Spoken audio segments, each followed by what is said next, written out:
Sveiki, mani sauc Aigars, un jūs esat BeSafe Latvija YouTube kanālā.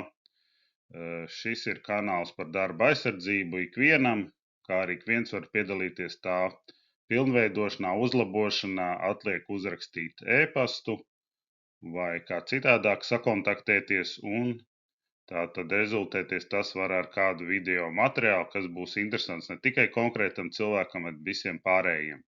Tāpat tās var dalīties ar šo informāciju, tā kā izmantot maksimāli, ja jūs uzskatīt, ka tas ir tā vērts, lai mums visiem drošs darbs.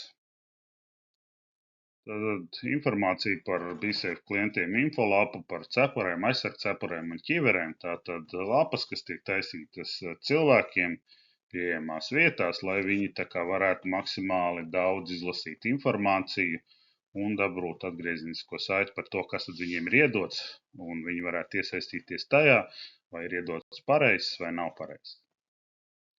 Attiecīgi tāda izstāstā infolapa, tātad tur ir vispārīgā lieta šajā gadījumā par cepurēm, ķiverēm un attiecīgi apvienota pagaidām ar austiņām, bet tas tā kā idejai kā tādai.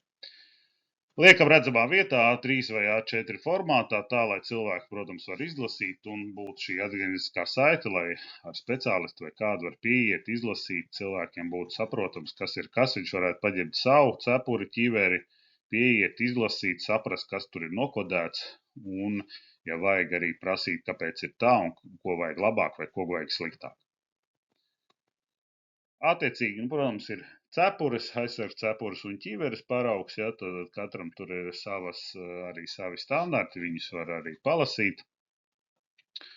Protams, starp cepuru un aizsargcepuru nevienmēr to var tā vizuāli pateikt, bet, protams, tajā brīdī, kad viņas ir rokā un lietojams, mēs redzam, ka aizsargcepurēs ir šis te speciāls aizsargs iekšā cepurē vai no plasmas vai no metāla, līdzīgi kā ķiverē. Nu, un ķiverēs, protams, ir ķiveres, ja attiecīgiem darbiem ir vajadzīgs lietot ķiveres. Un tas kodējums, cilvēks redz, kad ir zīme, viņš saprot, ka ir jālieto, protams, tur nav pateikts, vai tā ir ķivere jālieto, kas no vienas puses būtu pareizi, ka uzrakstīt ķivere vai aizsarg cepuri, ja, jo dažādos darbos atkarībā no riskiem, ja, tad cepure vairāk aizsargā no tā, kur mēs strādājam, tādiem mehāniķiem, elektriķiem, kas kaut kur ielien, kaut kur varētu straumēt galvu, ja, paceļot, nepaceļot. Viņiem iespējams pietiek ar šo te aizsarg cepuru. Attiecīgi cilvēki, kur jau strādā, kaut kur ir iespējama krišana materiālu, tad mēs lietojam ķiveres.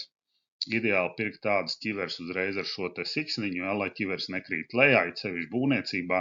Kāpēc parasti nelieto ķiveres? Tāpēc, ka viņiem nav šo te apakšā zodu siksniņas, ja, līdz ar to tiklīdz tu doliecies, paktelējiet vai ko, ķiveri nokrīt, ja, un cik ilgi tu tā darbosies, ja, agri vai vēl ķiveri tiek nolikta malā, lai to var izdarīt darbu, ja, un līdz ar to it kā ir iedota laba lieta, pasargā no riska, bet faktiski viņa nedarbojas. Tā kā skatāmies, šeit arī var izlasīt par materiāliem, ir iekopēta informācija, kāda nu šobrīd ir pieejama, līdz ar to cilvēks var saprast, no kāda materiāla ir, kādā temperatūrā viņš iztur, nedara darbam, ir arī elektroaizsardzības un tam līdzīgas lietas. Tā kā šis viss domāts tieši darbiniekam, lai maksimāli viņu izglītotu. Un video noslēgumā vēlos novēlēt visiem foršu dzīvi, drošā darbā.